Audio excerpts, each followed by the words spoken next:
Hey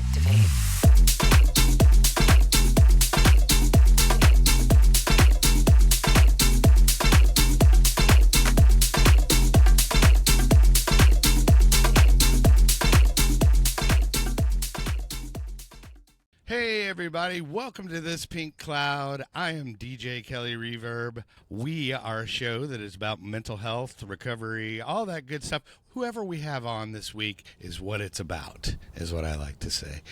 Anyway, I am excited to have this young man. I have known him since prior to the turn of the century. I like to say that now. But he was the owner of Lizard Lounge and the current owner of It'll Do, a Dallas legend to me, and the purveyor of the church. I mean, the list can go on. But everybody give it up for Don Nedler. How are you, man? I'm good, man. Thank you for that nice introduction. Well, yeah, man. I mean, I was thinking of what I could go down, and you are one of the, if not the longest tenured club owners in Dallas. Because I was thinking maybe somebody in the neighborhood has been around longer, like Cavan or something like that, maybe. Yeah, I think they have. I mean, they've been around as long as I have. Yeah. So I would give them props and say, yeah.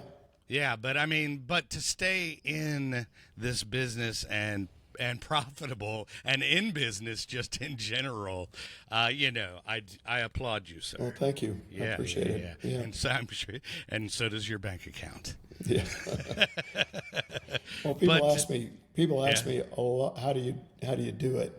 Yeah. And my answer is it's pretty simple. We get up and we go to work every day. Yeah. Because it's what we do. We got to eat. We got to feed the family. Right. And but we were talking the other day at It'll Do, and you were saying that your work day is now Tuesday. Yeah, that's it. Right. That's my office day. That's your office day. My work day is 24/7. Yeah, right. Exactly. You're working right now, and we just right don't now. even realize it. I'm on the job. Yeah. That's right. I love it. Well, okay, so let's start before Lizard Lounge, and you were with McFadden, right? Right, I was with McFadden Ventures. So now you're from Denver originally, correct? Well, I'm actually from Austin. Okay, so give us the backstory. Denver. Yeah. Okay. Well, when I graduated high school, I wanted to be in the nightclub business. Uh-huh. So, and my parents told me if I don't go to college, I have to move out of the house. So I got a job as a leasing agent at an apartment complex. Okay. So I could have a free apartment. Oh, smart. And then I got a job at the local 18 and over nightclub called After the Gold Rush as a door guy. Okay. And so I worked weekends at my nightclub job, and I worked weekdays at my apartment leasing job. Your respectable job. Yeah. Your real job. Okay. Yeah, I did not know you were an apartment leaser. I was. Yeah, I've done a lot of different jobs. Yeah. Well, we all have, and I worked at Bill's. Yeah. Until I decided to become a DJ, and that's both very, very financially stable careers. Right, retail. Nothing like working for Bill. Yeah. Hey, you get paid in cash, so. Yeah, that's true. That is true. Man, that was funny. But okay, so let's talk about. Okay, I guess so. You're working at, what is it, Gold Rush? It was called After the Gold Rush. After the Gold Rush. Yeah, okay. It was that was in club. And that was in Denver. Yeah. Okay. So what did you start doing there? You started working the door, or what did you do? Started as a door guy. Okay. And I would go in and I would work during the day. I would clean bar mats and run errands and do whatever had to be done. Mm-hmm. And I would go into the DJ booth when people weren't looking, or I was there during the day. I was there by myself a lot, and I sort of started fooling around with turntables and playing records and teaching myself to DJ. And after, I don't know how long, year and a half I was there, one night the DJ was sick. Yeah. And they're like, what are we going to do? Oh, no. I said, I can do it. Right? The They're door like, guy can do it. The door guy? The guy who cleans the bar mats? Right. I'm like, Yeah. Hey, if you have a better option, go with it. But otherwise, I'm good to go. I'm ready to go. And what year was this? That was 1977. Okay, because I'm just doing it musically perspective. I'm like thinking, okay, we've got disco, got disco, and we've got disco. 100% disco. Maybe Kiss. Yeah. Kiss were a thing. They were legit. Oh, yeah. But yeah, no, I wore a blue velvet jumpsuit. Ooh. It was my, and it had a gold zipper went up the front and Oh, nice. gold turtleneck. So was it was it a jumpsuit? Was it a onesie? That was the uniform. That was I it. love it. Yeah. Yeah. The stereotypical, disco garb. 1977. Yeah, that was it. I love it. Okay.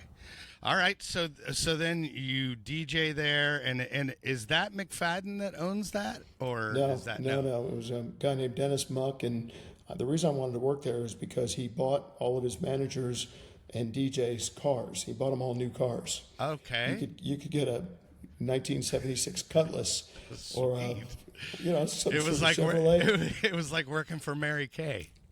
It was better than Mary Kay. Right, yeah, of course, because there was alcohol and girls. Yeah, but I never got a car. Right. They never bought me a car. I never became a full-time DJ there. Oh, okay. Just to fill in. That's funny. That was the brass ring at the time. Yeah. I want that 76 Cutlass. That was it. I think they did that here in Dallas. I remember when Club One opened up, and everybody had their whatever Kia Jeeps or whatever those Jeeps were. That was funny. But anyway, so then you go. So from there, how long are you there? And then when do you, or how does it pivot? How does it go? I was there for a couple of years. I got my real estate license, started dabbling in real estate. I met a guy that owned a company that sold copiers, so I went to work for him. Mm-hmm. And they moved me up north to Fort Collins, Colorado. Okay. And I sold copiers for about a year. But I really didn't want to sell copiers. It wasn't what I imagined that I would be doing for a living. So I applied for a job at a local radio station, started working in radio. Okay. And what do you remember the station? KTCL. KTCL, and now were you 93.3 KTCL, still there? Were you the on-air personality, or I was, yeah. Okay, nice. I did overnights. I started with overnights. That was back in the days when you would have a wall of albums and you could program your own show. Yeah. They had a bin of current records. You had to play 4 an hour. Uh-huh. And other than that, you could play anything you wanted off the rack on the wall. Right. You just couldn't play anything that had been played within the past 24 hours. Okay. But I would, it was one of those freeform radio stations from the 70s, real like K-Rock. Right. Very similar format to K-Rock. Yeah. And so then when you were there, did you have the cart machines and everything? Was that a thing? Absolutely. Yeah, yes. For the commercials that don't know, there was the actual cart machine. And I remember at Edge Club we had those as well. We only played commercials on carts. Yeah. Everything all the record music was vinyl. Yeah. So, I would turn on the red light. It was like WKRP in Cincinnati. I would turn on the red light at night. Right. I'd get high, go step out on the fire escape, get high. Were you, you were a weed guy. Oh, yeah. I did not realize that about back in those days, 100%. Yeah. Because you've always been maybe you had a beer back in the day. And this was even in the 90s. Don never got sloppy. And you were always well kept in it. I think the majority of the weed was smoked by young Carl Fott. Well, I wouldn't say the majority, but I will say that I've never been thrown out of a bar or nightclub. Right. I've never been asked to leave. Yeah. A nightclub, bar, restaurant, or any public space. Sure.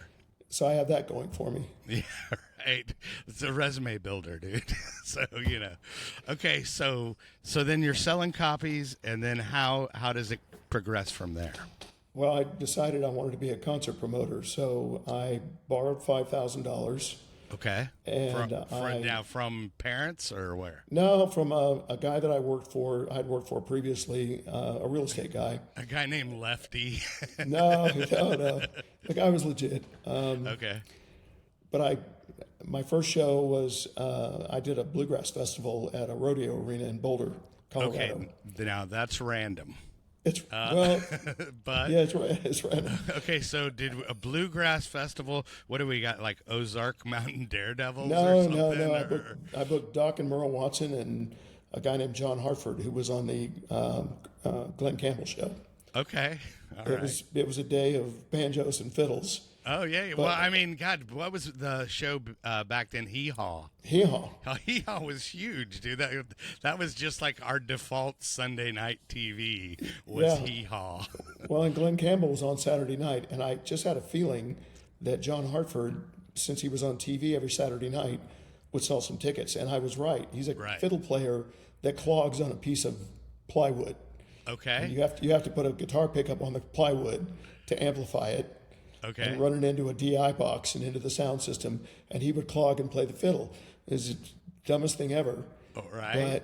But he also wrote a song called "Gentle on My Mind," Okay. which is a big hit for Glenn Campbell. Okay. And I was right. He sold hundreds and hundreds of tickets. Yeah. I sold 2,000 tickets to Yeah. this bluegrass festival. Right. So, you know, So jackpot. So but from the gate, from the Yeah. get go, you were successful. yeah, but I could have picked an easier way. You know, Yeah. going into a rodeo arena, Yeah. you have to build a stage, you have to have sound, you have to have lighting, you got Yeah. to bring in motorhomes for dressing rooms. Oh, and on yeah. top of that, I had to do concessions. So I had to bring in, yeah, it was a lot for my first event. Right. But it Okay. worked out. It was successful, and it was a springboard to other events. Yeah, because you could have done it at an established venue that had like a staff, and that might have been a little easier. Lesson learned. Okay, Right. so there was a symphony hall at the Colorado State University campus Yeah. called the Lincoln Center, and it was a 1,000-seat concert hall. Okay. And I went and knocked on the door, and I asked them how much to rent it. It was $1,000, and for $1,200 they would staff it. Oh, That okay. meant sound guy, light guy, ushers, ticket takers, everything, all in $1,200 bucks. And I also learned that there was a group of students that went to the college that had an event advisory board, Mm-hmm. and they wanted to learn how to do events. So they all worked for me as interns. Oh. So okay. I had 6 free labor. free labor. They were putting Right. up posters, dropping off tickets. Sure. I started producing shows in this concert hall, and Okay. this city I'm in a city of about 70,000 people. Sure. Fort Collins. It's close to Greeley and Boulder and Right. Casper, Yeah. Wyoming. I am well aware of Fort Collins because that's the college town, like you said. It It's is. Colorado University, the black and gold. That's right. So people who didn't want to drive to Denver to see a concert could stay in Fort Collins, or they could drive in from Greeley, which is 30 miles. Sure. And we were doing stuff like David Bromberg and Leo Kotke, these folky guitar yeah. player. But every show sold out Right. because there's nothing going on in Fort Collins. Sure. So we did really well for about a year. I did a show a month. And then I made an offer for John Prine. Okay. And there's a big promoter in Denver called Phaline. And they got wind of my offer for John Prine. I don't think they paid any attention to me, Right. but they didn't want John Prine playing in Sure. Fort Collins. They wanted him playing at Red Rocks or Right. Yeah. one of their venues. And all of a sudden, agents stopped taking my calls. Oh, yeah.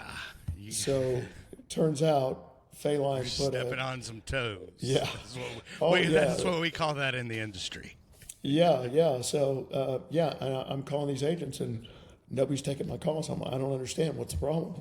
Right. And I never got an answer on my John Prine date.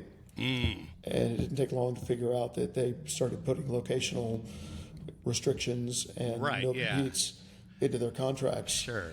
Which And they is, said- if people don't know, they say basically there's 100-mile radius that you can't do shows. That's exactly right. And every Yeah. show I made an offer on got me no return phone calls.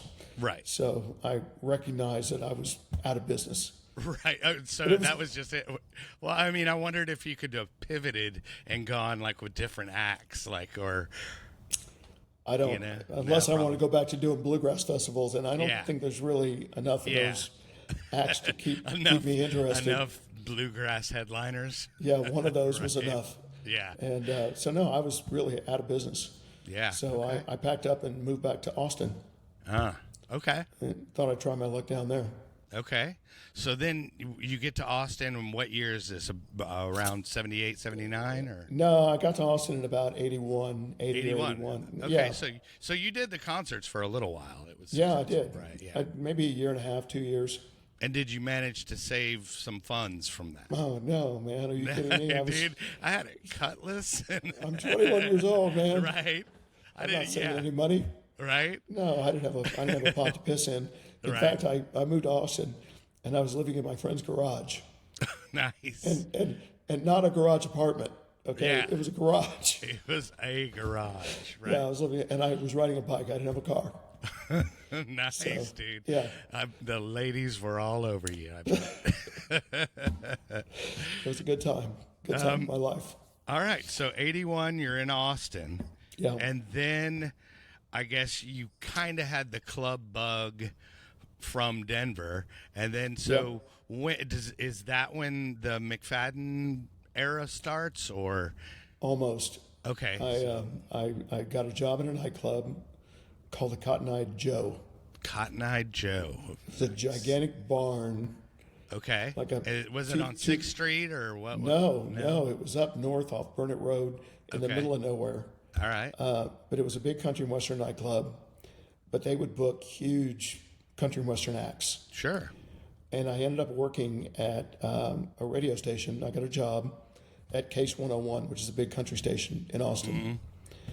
Working there, working in a country nightclub. I got fired from the radio station. Okay. Any particular reason? Well, a couple of reasons. The I used fire to go- escape? Well, yeah, well, that was kind of what happened. I went out to get high one night, and the door locked, and it locked. The door closed, and it locked. And I had a dead air situation. Oh, no. So I had to run to the 7-Eleven down the street Yeah. to call the guy on the AM side to say, hey, man, can you let me in? Right. Oh, And so he let me in, but I had about 7 or 8 minutes of dead air that didn't go Yeah. unnoticed. well, thank God. Yeah. Well, no, the station noticed Oh, it. the station noticed. Oh, yeah. The GM noticed it. Oh, and okay. that was my first strike. Yeah. But, Okay. but a few months later, I was working an overnight shift, and I played a track, a Jerry Jeff Walker song that a listener had requested, Okay. out of rotation. Sure. It was a very heavily formatted station. Right. It's 3 o'clock in the morning. A girl wanted to hear "Jaded Lover" by Jerry Jeff Walker, so I played it, Yeah. and the phone rang. Yeah. And they have what they call a hotline, and Yeah. there was a red telephone. Yeah, like you're the president. Right. Well, you have a warm line, which is what the salespeople call. Sure. Then you have a hotline that the GM and the program director call. Right. I answer the phone, and it's Ron Rogers, the GM. Mm-hmm. He said, "Who is this?"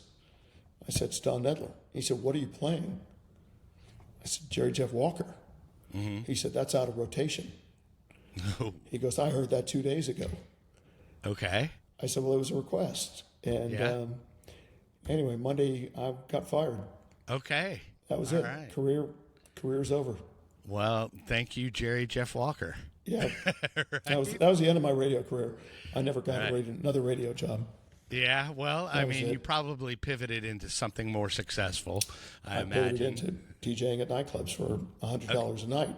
Right. Oh, and that's Okay. big money, too. The radio station paid me $5 an hour. Oh, yeah. Okay, and so I'm making $140 a week, Yeah. working full time. Oh, yeah. But when I would work my overnight shift, what I would do is in the morning, they had a van, and I would go out and drive the van around town, and I was supposed to pull people over that had Case 101 stickers on Okay. their cars and give them $98, Okay. right? Because I would be driving around. I'd say, "That's right, Bob. I'm behind a brown Nissan 240Z. If you got your radio on, pull over because I've got some Case gas for you." Right. And I had a friend, a buddy named Bobby Bullock. His dad was Bob Bullock, the lieutenant governor. Okay. And Bob would get a different car, and he would wait at certain intersections. Oh, hell yeah. And I would say, I'm going to be coming around 45th and Burnett at 9:45 a.m. Right. And he would wait for me, and Here's a he'd pull stack out. of stickers, bro. I'd pull him over and give him $98. Right. And then I go back to the radio station, drop the van off, and meet Bob Jr., and we would split the cash. That's And great. That's how I survived. A supplemental income. That's hilarious. So, yeah, and then your friend, like every time, I guess they weren't filming, so there was no cameras, so it didn't matter. He would just like kind of disguise his voice a little bit, maybe. He was in the same car every day. I would just call it a different car. Yeah, that's right. I'm behind a blue Chevrolet, blah blah blah. Right. Pull over because I've got some case cash, and Bob would pull over in his brown Nissan, and I'd give him the cash, and we'd go meet at the coffee shop. There we go. I love Split the loot. Split the loot and buy a lid. I see the cat. Yeah. What's the cat's name? Boo. Boo. I like it. Boo. Yeah. I like it. Her name is Buster, but I call her Boo. Oh, well, hey. Yeah. She looks like she's having fun. She wanted some airtime. But so then you're doing that, and then you retire from radio because obviously club gigs are paying much better. Yeah, I'd much rather work in a nightclub. Yeah, of course. Yeah. So then, so what club do you go to then? I went downtown. There was this place on like 32nd and right on the drag. I can't remember the name of it. This guy named Kenny Stainton was the DJ. Okay. I don't recall the name of the club. I was going to at the time going to the Armadillo World Headquarters. I was going to Club Foot for live music, Broken Spoke, Continental Club. I wish I could remember the name of this club. It was a really cool dance club down on the drag. And my friend Kenny was a DJ, and he was playing a lot of new wave. Okay. And so he started turning me on to music. He turned me on to The Clash, turned me on to all kinds of cool early 80s new wave. So I started incorporating a lot of that into my sets. And the Cotton Eye Joe got sold. Cardi's bought it. So I'm working for Cardi's now. It's a heavy metal club. Oh, okay. And heavy metal bands played, and I played new wave in between sets. Yeah, how did that work? How did that go over? They were okay with it? Chicks loved it. Yeah. And then Michael Jackson released Beat It, and Eddie Van Halen played the guitar solo on Beat It. And I could play Michael Jackson because Eddie Van Halen played. Exactly. And so I was working at Cardi's. Things were going great.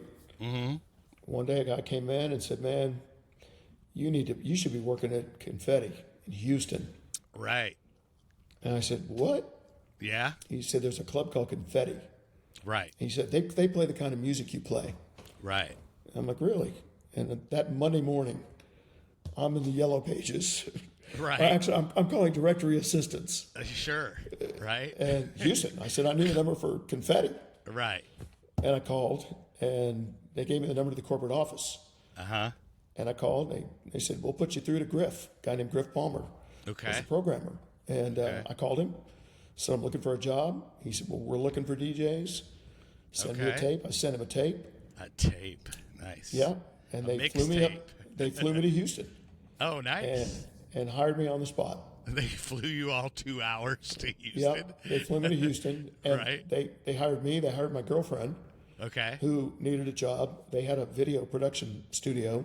Okay. So they hired her to work there, hired me to work I worked at a fern bar called Todd's. Okay. But again, it's $100 a day. Yeah. And I'm working 5 nights a week. Oh, yeah, that's big money. Big money. Yeah. And I didn't know how to beat mix. Okay. And they said, "Okay, well, when you get off work at Todd's at 9, go over to, we have a club called Elan." And there was a DJ there named Scooter Bearden, who is really very well known.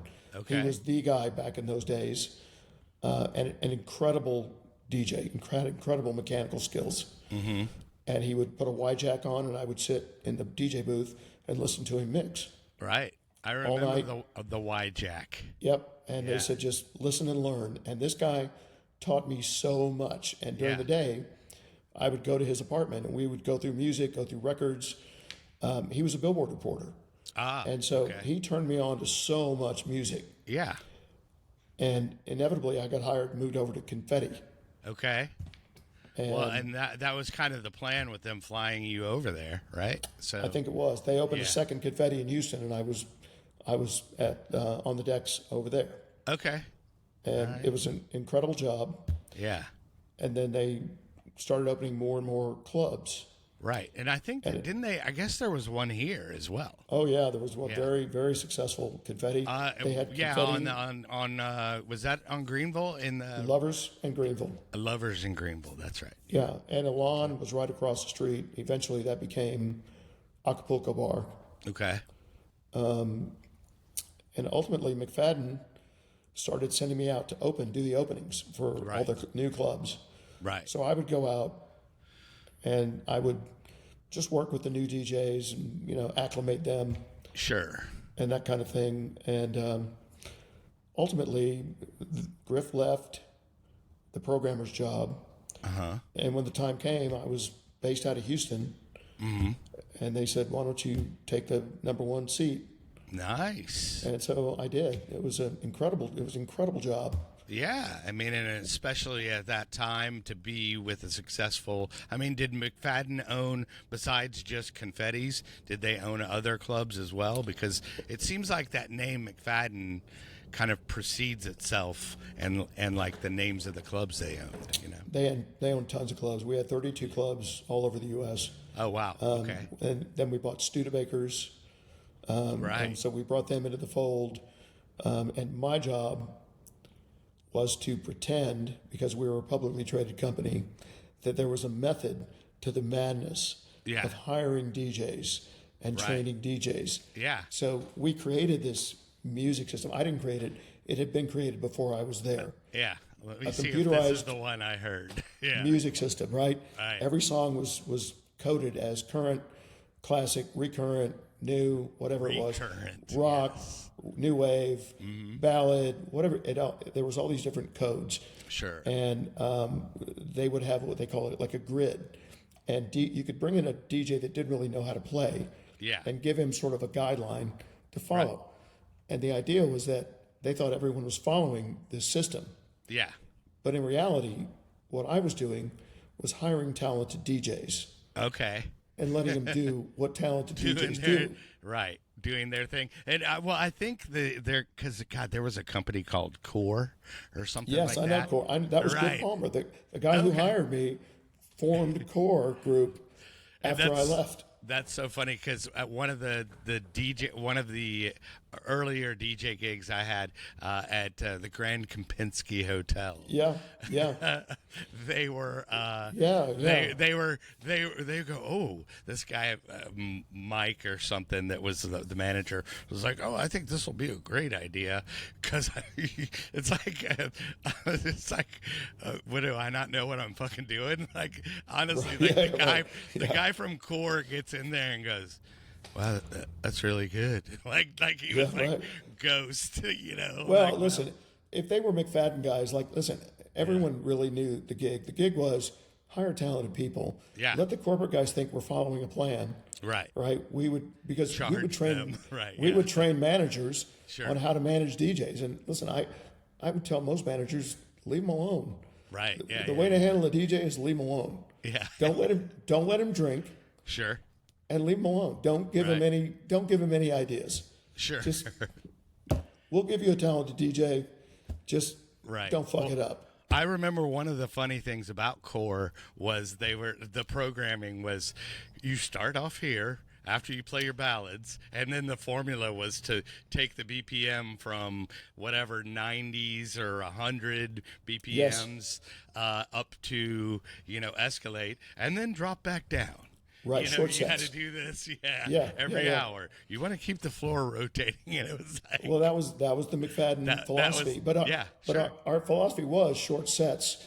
Do a left turn, bring the BPMs up, and then bring it back down. Start over, like 30, 45-minute sets, and keep the room moving. Yeah, and of course. Listen, but there are times. Look, talented DJs know when it's time to play a long set. Right, when it's yeah. time, not to build energy you're thinking you're in the DJ, but you're in there for 7 hours. You Right. go on at 9 o'clock, you work till 4 a.m. Right? Oh, yeah. That's a long shift. Yeah. So in my mind, I'm thinking, okay, I'm going to do a short set till about 10 o'clock, drop back down to 104 beats, and then maybe, start building longer sets. And I know at Right. 12:30, 1 o'clock, I know where my energy is going to be. Yeah. It's just common sense what any DJ does. Sure. But Read in those the room days, too. Yeah. right. In those days, we played long shifts. Oh, sure. These kids today, man, I'm doing Dude, 2 hours. Like now, I mean, if I play 2 hours, I'm worn out.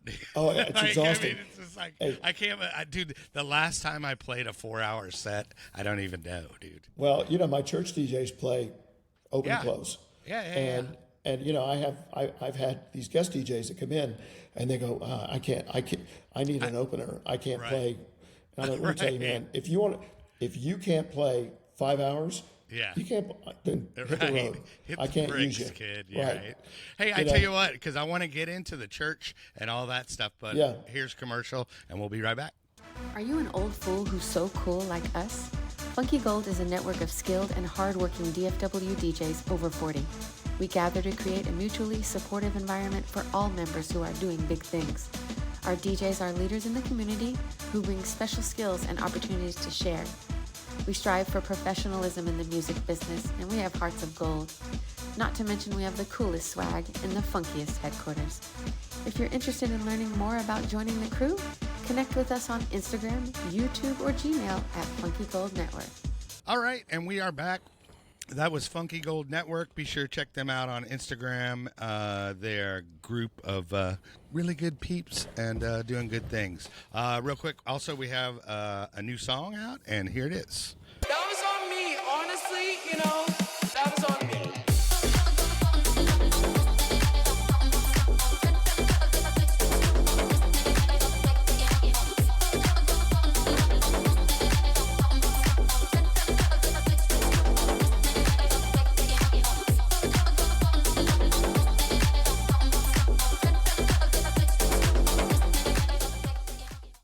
All right, and that was the latest song. Be sure and follow me on Spotify, Apple Music, YouTube, all that good stuff, just under Kelly Reverb. And while you're there, you can follow the show, This Pink Cloud. Anyway, so we were at the point of you were running things for McFadden as the head programmer. Yeah. Okay. Life was good. Yeah. So how long did you do that for? I guess 4 or 5 years. Okay. And then from like what year to what year? Well, I started with McFadden around 82. Okay. And I was there until 1989. Oh, wow. Okay. So I was there for 7 years. Okay. And then so 89, and then what happens after McFadden then? I got fired from McFadden. The Studebaker guys, when we bought Studebakers, we were a publicly traded company. And it was a stock transaction. Okay. And the guys who owned Studebakers got paid in stock. Okay. Well, the McFadden stock wasn't doing well. Yeah. And they sued the president of the company. Okay. And it was a hostile takeover. They took over the company. Oh, wow. Okay. And, so Studebakers took over? Yeah, the Studebakers guys took it All over. right. And they fired everybody that was loyal to the old management. Ah, okay. And that would be me. Yeah, right. I was one of many who were Yeah. fired. Sure. But they fired me. That's crazy that it was that it was a publicly traded business that had a ticker symbol. Yeah, And- it did. and- MCFV. Yeah, it sure did. On the New York Stock Exchange. Yeah, that's crazy. Yeah. And then so hostile takeover, but Studebakers was just one venue, right? No, there were 12 or so there was a conglomerate Studebakers of clubs. Yeah, Studebaker. there was a bunch of them. Gotcha. So Studebakers takes it over, cleans Yep. house, Yep. and then where do we go next? Because Well, they handed me a severance check for whatever it was, and I handed it back. I said I don't want it. okay. I said I want to talk to Stuart Sargent. He's the CEO of the company. Yeah. And I met with Stuart and I said, look, I don't want severance. Yeah. I said, they had a building that was empty. Yeah. And it was in the same strip center as Confetti, Okay. but it was the other end of the strip center. They leased the space. It had been a restaurant. They didn't want any nightclubs in there because of parking concerns. Okay. They didn't want some nightclub to come in there and take all their parking. Sure. So they were paying to let the building sit empty. Okay. And I said, Stuart, I want that building. And I said, I need some equipment. I need $15,000. I need a sound system, some tables, chairs. Right. I'll tell you, I'll pay the rent on your building. I want to open an after hours club. Right. Okay. He said, what do you mean after hours? I said, well, sorry, it's my cat. It's all right.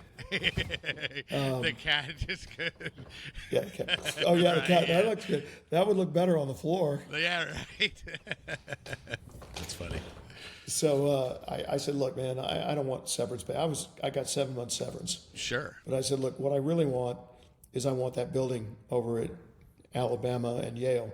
Yeah. And if or you do Yorktown the and after hours, then you're not really conflicting with parking. no parking conflict. And he Right. said, wait a minute. He said, you're going to open at 2:00 in the morning. Right. I said, yeah. Yeah. And he said, what are you going to sell? And I'm thinking ecstasy, alcohol, Sure. But I said, orange juice and Avion water. Right. And he said, what are you going to call this place? Yeah. I said, Lizard Lounge. Okay. And he said, that sounds like a terrible idea. Right. And I said, look, I need 15 grand. Either you're in or you're out. Yeah. But I said, the rent on that building was $6 grand a month. I said, Yeah. I'll pay the rent. Yeah. And he said, well, if you'll pay the rent, we'll do the deal. And so they gave me the keys. Okay. I went to the warehouse with a truck. I took everything I needed to open the first Lizard Lounge. Sure. And we gutted it. We painted it black. And it was a square room with, I built bleachers around 3 sides, painted it black. I only had one light. I had one egg strobe that Okay. hung in the center of the dance floor. Nice. That you could hear over the music. Well, I told people, look, we don't have lights Yeah. because we're like the anti-club. Yeah. You're in clubs with spitting doodahs and Right, all this yeah. all night. When you come to Lizard Lounge after hours, Yeah. you decompress. It's an Yeah. anti-club. Yeah. And everyone said, that is so cool. Right. But it was because I didn't have money to buy I lights. didn't have lights. Right. Yeah. And there was a kitchen because it had been a restaurant. And I bought a bunch of toasters. Okay. And in the back of the house, I opened up what we called the House of Toast. Okay. And we served toast for $1. Yeah. White toast, wheat toast, raisin toast, any kind of toast you want. Yeah. And we had butter, jelly, cream cheese, peanut butter. Right. And I hired this lady to run the House of Toast. Okay. And so people would come to Lizard Lounge after hours, Oh, yeah. and they would eat toast. Okay. Actually, I'm pretty sure they were all taking ecstasy. But, Right. Yeah. But the But toast, For those that weren't on ecstasy, partook of the toast. we had toast. Yeah. We also had frozen drink machines Right. with beverages. Yeah. So you could buy them for $10.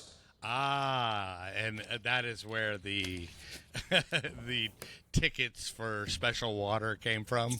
Yeah. Gotcha. Yeah.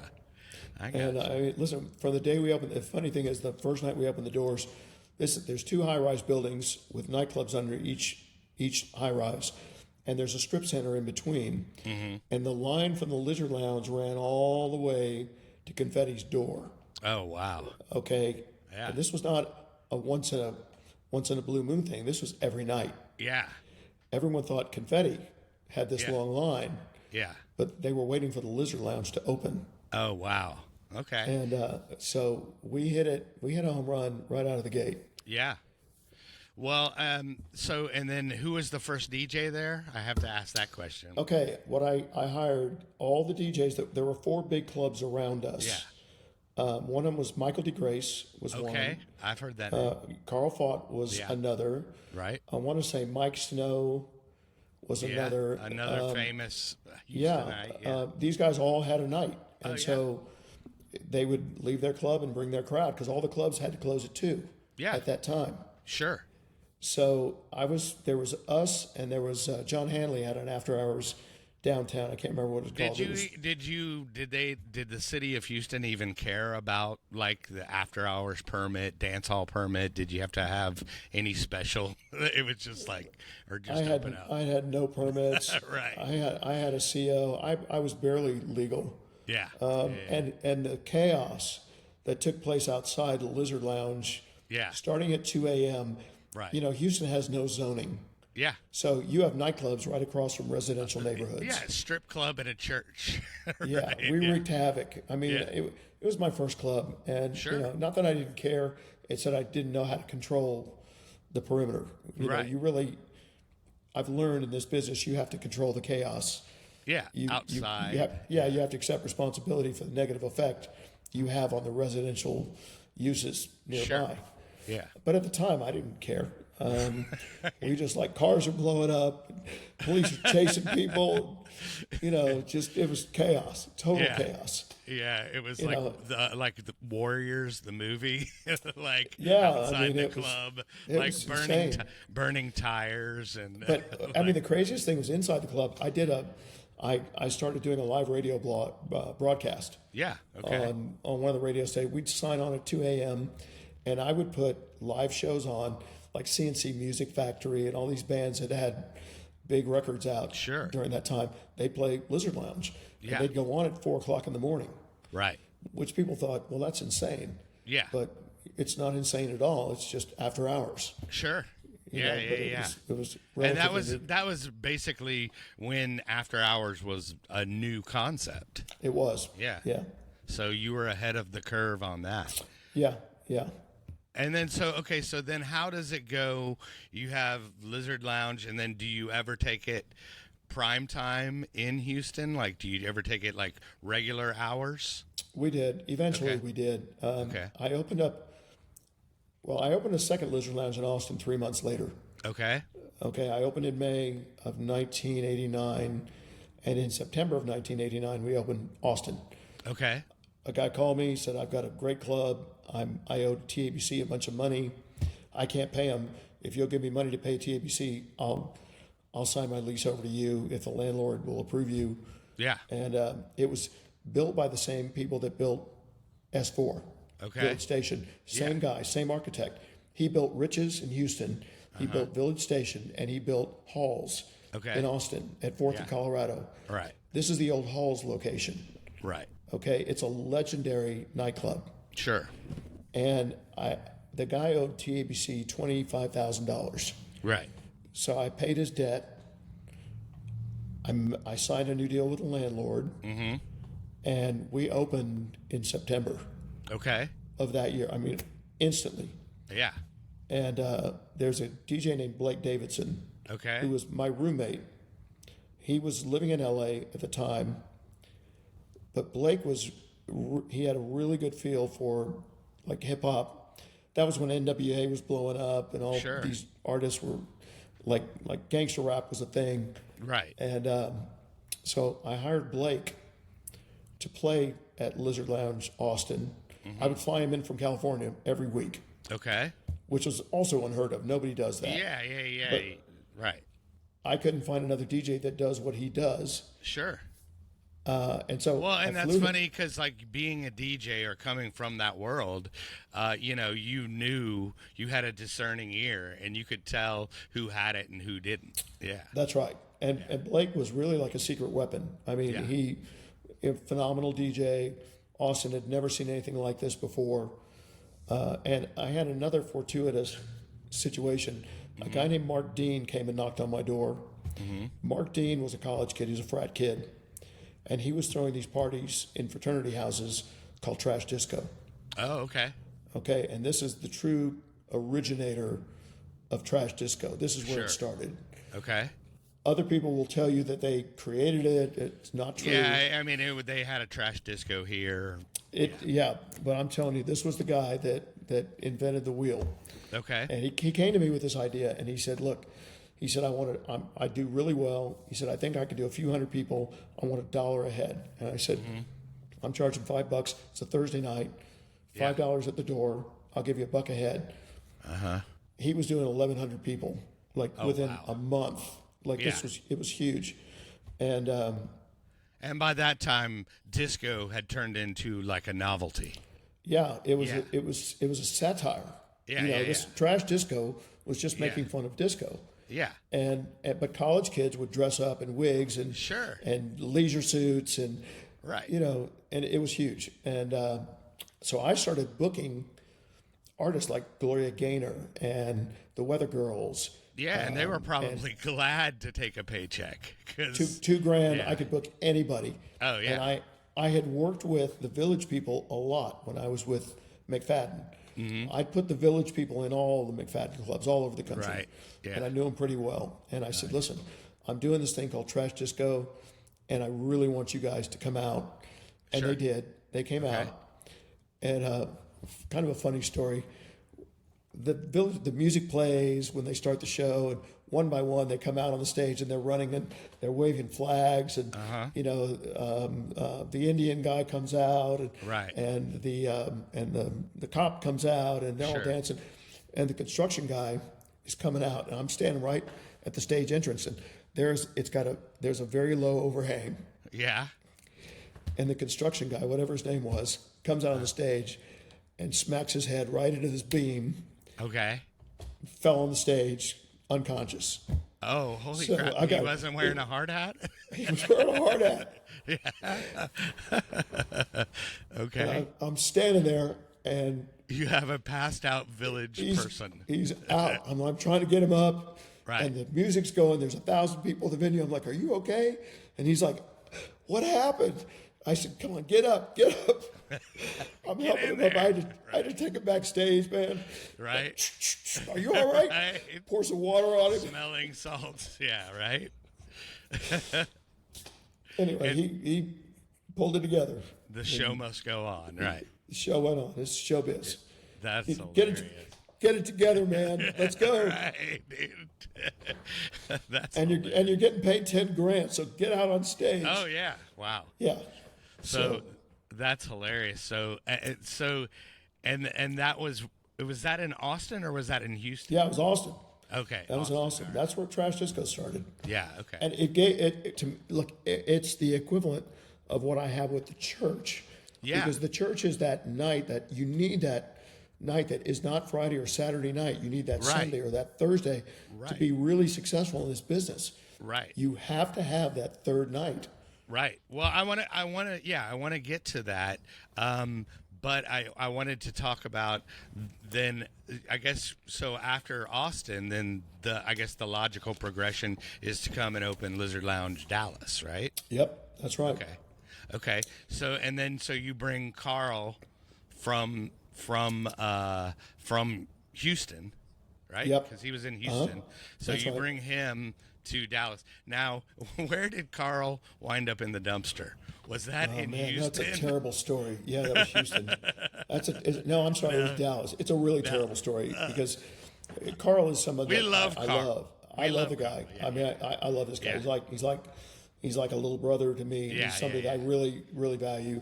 Yeah. And back in those days, we were rough characters, and we dealt with a lot of rough characters. And Right. when we would get someone that was particularly heinous, like Yeah. a purse thief, or if we caught somebody pissing in the club, Yeah. I would just say, put him in the dumpster.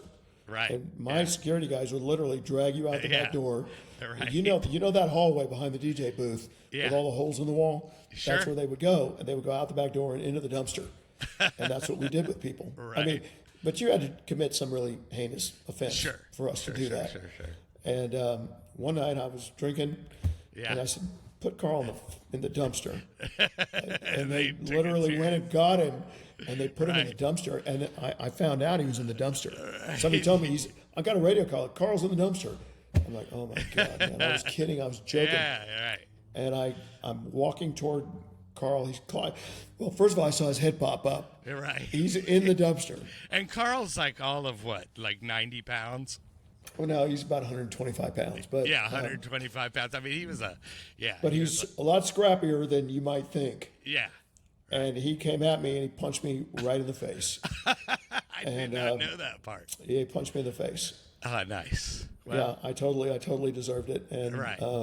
I apologized to him. I said, Yeah. man, yeah. I'm really, truly sorry. I never meant for that to happen. Right. these guys are idiots, which they Right. were. It was just one of those legendary stories Yeah, that it's a true you story. know I thought was funny. But then so then I know that you open up Lizard Lounge in Dallas, and I can kind of tell the story. You hop on Edge Club. On the radio station, because Yeah. that was when Jeff K was doing Edge Club, and then Yep. all of a sudden, I mean, literally, because the building you were in was 2424 Swiss and Good Latimer, but that club had been prior to, I remembered it as Empire growing That's up, right. like as a kid, and then it became a strip club, and I guess then it became Lizard Lounge because it wasn't, nothing was working there, and then I remember it just me going there as a new club, and it was just automatically rammed, and I think the radio. Nobody had really ever done that in Dallas. Right, yeah. And plus, I mean, 2424 Swiss, the footprint of that building is just a vibe in itself, It is. So, It is. so that was a cool thing because I'd never been to a club that or a lot of people hadn't been to a building like that. Period. Right, yeah. And then plus they're on the radio broadcasting, and it's the hot station. So then was. So then from the get go, you're like basically packed. We were. Yeah, and that was before headliners and all that stuff. I mean, Well, for Lizard Lounge. pretty much, yeah. Yeah. Although I had dabbled in headliners, I had booked the From Manchester with Love tour Yeah. with Paul Oakenfold back Okay. in, I want to say 1990. I had him at Lizard Lounge, Okay. and he also played Start Club Oh yeah. Okay. the next night. Yeah. And I did really, really well in Houston. We probably had 800 people on a Thursday night. Yeah. So it was very successful, and we paid him $1,000. Yeah. Which I thought, this is crazy, but not that crazy. I'm paying Mark Dean $1,100 to play Trash Disco. Yeah. So, paying And Village Paul- people $10,000 to pass out on your stage. Yeah, right. So I was familiar with the idea of Right. paying Sure. cash for pay for play. Right. And our third night, what we did, Jeff K really turned me on to rave culture. I didn't know anything about rave culture. Yeah. I came to Dallas thinking we were going to be like we were in Austin, which is playing a lot of hip hop. Sure. But I pivoted very quickly. First of all, well, shout out Jeff K because he also had a show called Thud Slap prior to his That's tenure right. on the Edge. Yeah. So, Well, and listen. Jeff was a taste maker. he was. I owe Jeff a tremendous debt because he opened my eyes Yeah. to really what became the future of Lizard Lounge. Yeah. He said, "Have you ever heard of Moby?" I'm Yeah. like, "No, never Yeah. heard of him, but Right. give me a CD or And I was at that show. yeah." I was at that that was my first real taste of rave Oh yeah. culture. And was that a Friday or a Saturday or was that like a weekday? No, it was a Sunday night. Yeah, And and my it was- my yeah. my third night for Lizard Lounge, we did a Friday, Saturday. Yeah. Sunday was our third night, and it was techno night. Yeah. Now Okay. we were 21 and over when we opened, but we would allow 18 and over in after 2. Right. Okay. Right, so we would sign on the radio, but we had a line around the block, new talent coming in the door. Yeah. But on Sunday night, our first year in business, I booked all these acts. We did free shows Yeah. on Sunday night. They were all free. Yeah. And we were booking acts like LA Style, Oh, I remember well. Yeah. all these kind of newcomers. Well, I was going to say the movement, which is Richard Vision now. Yeah. And Yeah, then, the movement. Yeah, and then Two Unlimited. Yeah, Till Unlimited played. Yeah, yeah. Jump, everybody jump. Well, Yeah, that was the movement. But, Okay. But Two Unlimited was some jock jam songs, Yeah, some yeah, arena song, Well, there was so much talent, Yeah. and nobody was booking it. Yeah. And we did these free shows out in the parking lot. I did one of these shows. We did an MC 900 Foot Jesus show. Right. That was Shout out Mark Griffin. transcendent, man. This was unbelievable. Just that to have them on stage with Yeah. the traffic going by on the elevated freeway and Mark yeah. Griffin and the whole vibe. It was just, Yeah. it was unbelievable. And Well, it's so funny. When I was working at Bill's, I would go to VVV, and he Yeah. was working at VVV, and he would sell me records, like literally, like imagine MC 900 Foot Jesus, Right. You know, reading something. remember. Just Yeah. reading something, and then just like you ask a question, and it's like you're bothering him, and he just, yeah, it's over there. well, it was on You an know? on another intellectual plane. Oh yeah, for You sure. know, that for you and sure. I will never understand. Right. He's on another level. Yeah, he's a genius for sure. Yeah, he really is. Yeah. He really is. And anyway, one of those artists that we booked was Moby. Mm-hmm. And for those who don't know the story, we filled the room. Moby came in for sound check. Then we opened. We filled the room.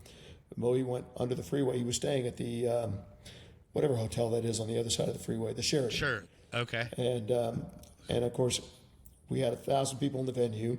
I had 1,000 people in line.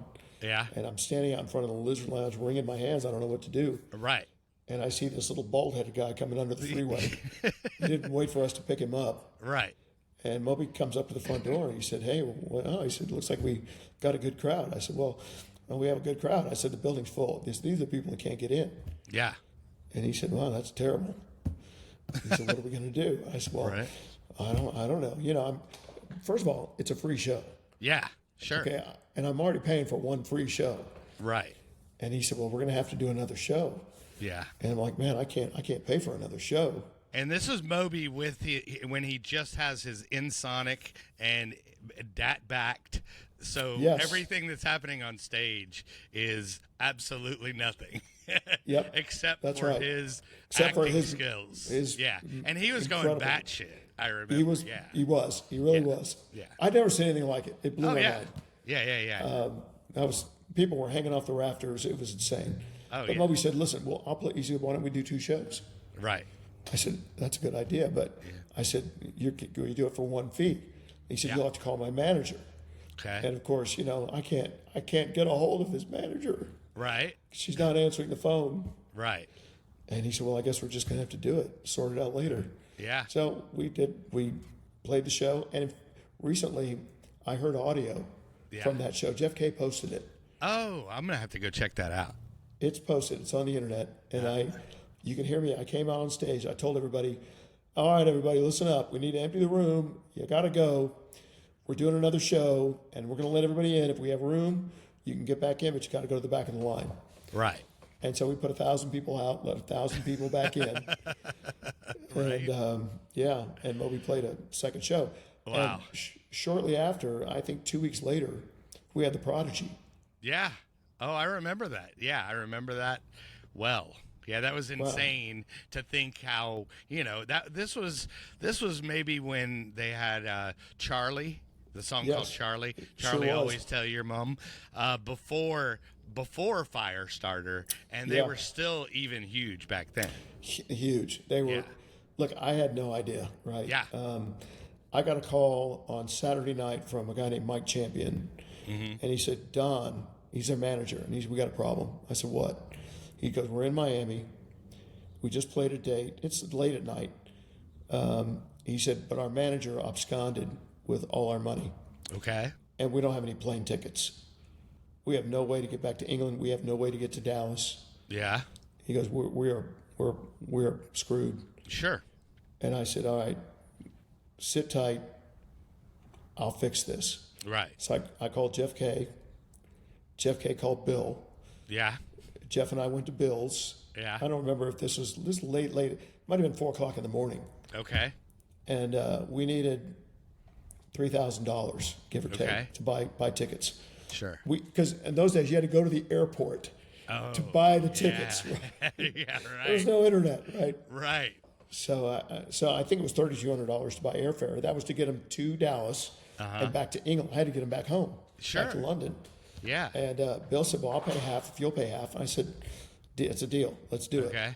So Bill gave me $1,600, and I took $1,600, and Jeff and I went to the airport, and we paid for the tickets, Right. and we flew them to Dallas. Yeah. And it was 3 of them, right?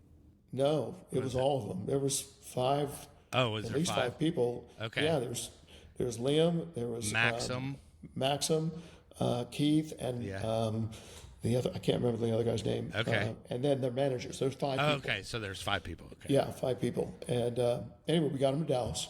Yeah. They just blew the roof off. It was unbelievable. Oh, yeah. Again, I thought Moby was incredible. Hard to compare him to the Prodigy. Well, I mean, this was like perfect timing because these guys are just like taking off and making noise, and you just capture them like right, before superstardom, but still just an incredible time to catch them, Yeah, it really was. It really was. And again, I owe all that to Jeff Kay. Yeah. I didn't know about any of this. He really opened my mind. Right. But the way my mind works, there's nothing that we can't do. Sure. Everything is a function of economics. Right. You first figure out what you want to do. Then we'll figure out how much it costs. Right. And then we'll figure out how to do it. Right. So, listen, I can do free shows every Sunday night. Right. We'll absorb the cost. We'll just write it off as a marketing expense. We'll make our money at the bar. And it's really it's a marketing cost because you're building a brand. Mm-hmm. And every week people are coming back because these shows are free. They don't know if it's going to be Moby or the Prodigy or the Movement or who it's going to be. Right. But they would come out to find out. Sure. And so it built us a very, very lucrative Sunday night. Yeah. Yeah, and okay, so then let's talk, and then because you're the Rolling Stone, you're never just like, hey, but I think at that time, like, you just had Lizard Lounge Dallas, maybe Austin had closed and Houston had closed or something like that, but then you were looking to go to Miami. I did. Well, that was 1994. We were still banging. We were going strong in Dallas, Austin, and Houston. Okay. Well, I would say. Well, let me back up. Dallas was starting to fade. Okay. And I had this opportunity in Miami. I took over the old Club New location, which was a sort of an infamous nightclub that had a 24-hour liquor license. It was the only club in Miami that had it. Right. And it was by virtue of their location. They had written an ordinance for the family that owned the real estate, had some pull up at City Hall. Okay. They wrote this ordinance where you can get a 24-hour liquor license, but you had to meet all these requirements. And it turns out there's only one location in Miami that met those requirements. Right. And it was that building. It was that building. You're right. So I inherited this 24-hour liquor license. And so I went to Miami. And Miami was it was hard. Yeah. Because we'd open at 9 o'clock. And we close at 9 a.m. Yeah. So we're open for 12 hours. Yeah. That means you need 2 shifts of managers, bartenders, DJs, complete shift change. Sure. Right? It just, the logistics of operating that way were really overwhelming for me. Right. Right. I remember leaving the club at 9:30, 10 o'clock in the morning in Miami, and it's sunny and bright, and everyone's wearing white and going to the beach, and I'm covered in club goo. And, you're like, right? Yeah. The vampire. Yeah. It was awful. Yeah, I didn't love it. I didn't enjoy my experience. And, but correct me if I'm wrong, but was it in Miami where you got a concept for the church? Yeah. Okay. So I want to get to that, but I also want to kind of make this about mental health. So sure. I wanted to talk about this piece real quick before we get into the good part about the church that everybody's waiting to hear anyways. So, but like, as far as mental health, like, I mean, do you have anything like you would say, like advise people that are maybe promoters or club owners or whatever? Like, I mean, how did you deal with, I mean, you got fired, 3 times and all that stuff. So there was a lot of, stuff you didn't feel worthy because you got fired, Nobody feels good after they get fired. Right. So, like, maybe how did you deal with that? And then how do you deal with just nightlife in general and still be a functioning member of society? You know what I mean? Well, there's a method for that. Okay. Are we going to talk about it now, or are we going to go to break and come no, back? we can talk about it right now. Yeah. Okay. Well, I've had my mental health issues over the years. Right. I've dealt with drug addiction. Okay. I've dealt with depression. Sure. You know, I mean, this goes back to when I was a teenager. It was considered a badge of honor to be institutionalized. When I grew up in Austin, Sure. there was a hospital called Shoal Creek, Right. and if you lived in Austin, if you want street cred, man, you got to do a stint You get at Shoal Creek, and you get all the high fives, dude. Yeah, right. Well, and all the hot chicks were there. Yeah, okay. Hey, there you go. But the crowd, I lived in a neighborhood. It was kind of upscale. It's where all the politicians and their families lived, called Northwest Hills. Okay. And I was friends with a lot of kids who were well-to-do, and they all had mental health issues.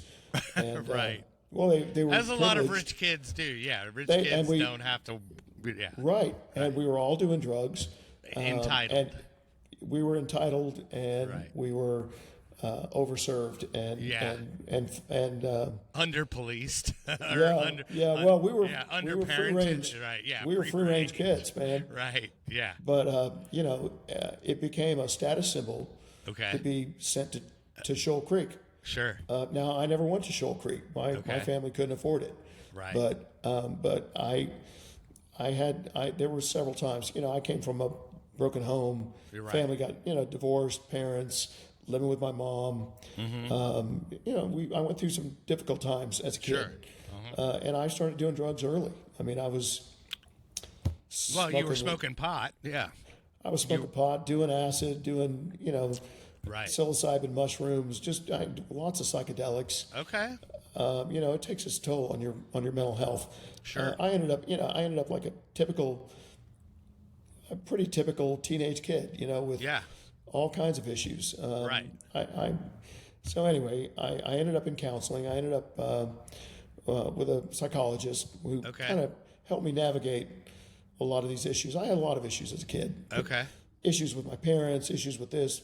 Again, poor little rich kid. Yeah. But I had my issues. But Right. I needed some help navigating them. Okay. And I'll tell you, my issues with drug dependence, I didn't really shake that for a number of years. Yeah. For probably another 10 years. Right. That I had substance abuse issues into my early 20s. Okay. I was lucky Yeah.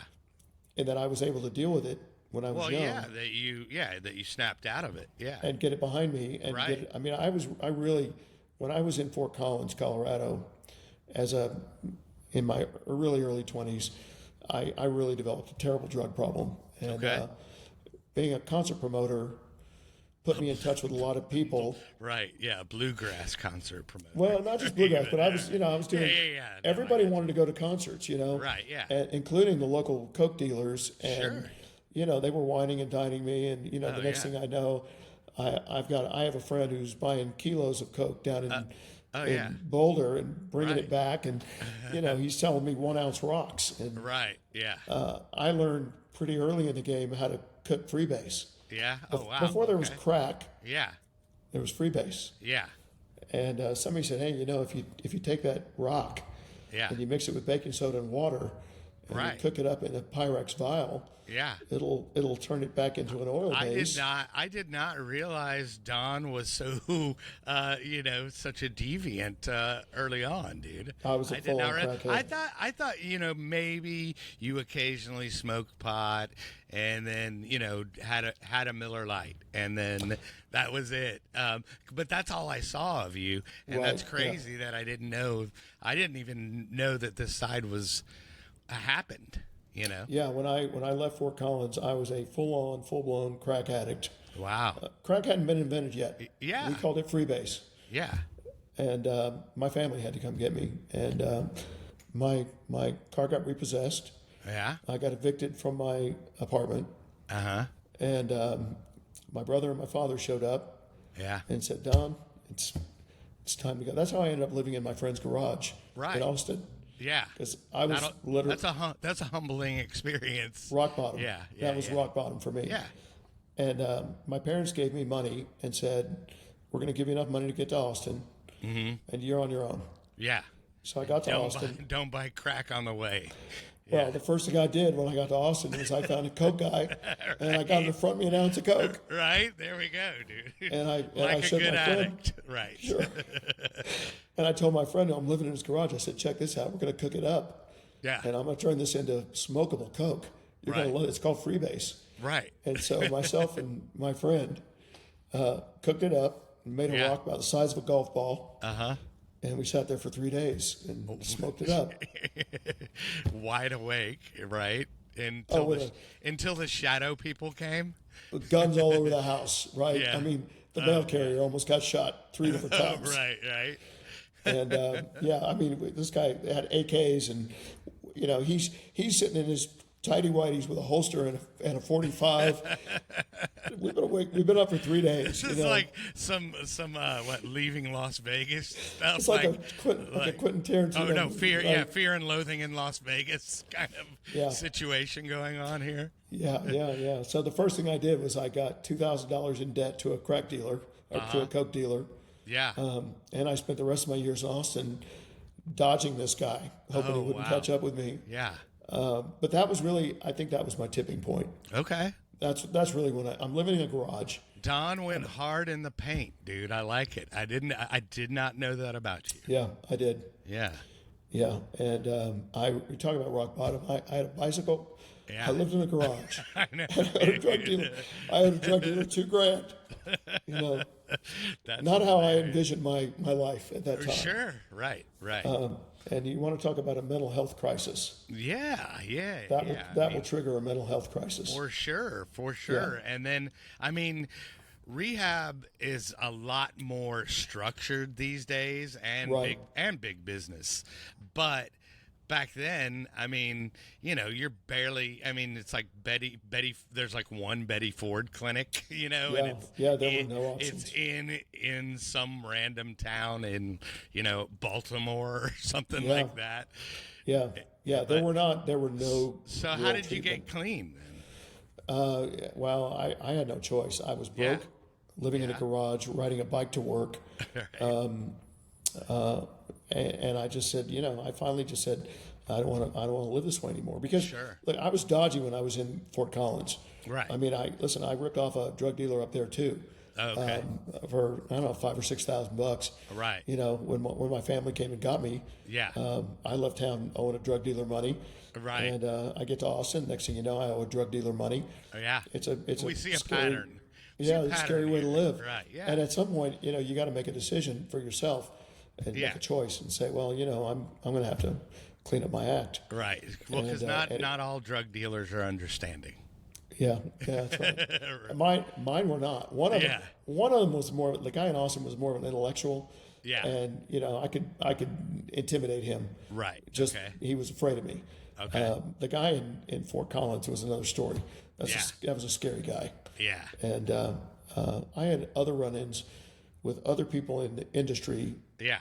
In later years. Okay. Stories that I'm not going to go into. Right. On a podcast.